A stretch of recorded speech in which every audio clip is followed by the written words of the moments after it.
ഇന്നത്തെ highlight 20 ദിറംസിന് 20 item ബൊഫയാണ് കേട്ടോ. ഇന്നത്തെ ഹൈലൈറ്റ്. വീഡിയോയിലേക്ക് പോകാം. കുളിയൊക്കെ കഴിഞ്ഞ് ഒരു സുലൈമാനി എടുത്ത് വിൻഡോൻ്റെ ഉള്ളിൽ കൂടി നോക്കിയപ്പോൾ എല്ലാവരും നല്ല തിരക്കിലാണ് റോട്ടിൽ. നമ്മളിതാ നമ്മളെ ഫ്ലാറ്റിൽ നിന്ന് ഇറങ്ങുന്നിട്ടോ. നേരെ ഇറങ്ങി പുറത്തേക്കാണ്ട് ഇറങ്ങിയത് എന്താ ചൂട്. കുറച്ച് അപ്പുറത്താണ് നമ്മളെ വണ്ടി നിർത്തിയിട്ടുള്ളത്. നേരെ വണ്ടീൻ്റെ അടുത്തേക്ക് നടന്നു. വണ്ടിയൊക്കെ പതച്ച് കിടക്കുകയാണ്. വണ്ടി എടുത്തു. ഇന്ന് ഫസ്റ്റ് ഷൂട്ട് നമുക്ക് ഷാർജയിലാണ്. ഷാർജയിലെത്തി. നമ്മൾ ആദ്യം ചെയ്യാൻ പോകുന്നത് ഈ ഫ്ലാറ്റിൻ്റെ 2-3 വീഡിയോസ് ചെയ്യാണ്ട്. അത് കഴിഞ്ഞ ഉടനെ തന്നെ പതച്ച് നിൽക്കുന്ന വെയിലിനെ സാക്ഷിയാക്കിയും കൊണ്ട് 2 ഫ്ലോട്ടിൻ്റെ വീഡിയോയും കൂടി ചെയ്യാൻ പോകട്ടോ. ആ ഫ്ലോട്ടിൻ്റെ വീഡിയോയും കൂടി കഴിഞ്ഞപ്പോൾ വയറ് ഭയങ്കര വിശപ്പ്. ഏകദേശം 3:30-4 മണിയായിട്ടുണ്ട് കേട്ടോ. അപ്പോൾ തീരുമാനിച്ചു എന്തായാലും കിസീസ് നാക്കാം ഫുഡെന്ന്.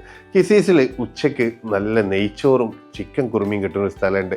അപ്പോൾ അവിടെ നിന്ന് ആക്കാമെന്ന് വിചാരിച്ച് നേരെ അങ്ങോട്ട് വെച്ച് പിടിച്ചപ്പം അവർ പറഞ്ഞു ഞങ്ങളിവിടെ പുതുതായിട്ട് ഇൻട്രൊഡ്യൂസ്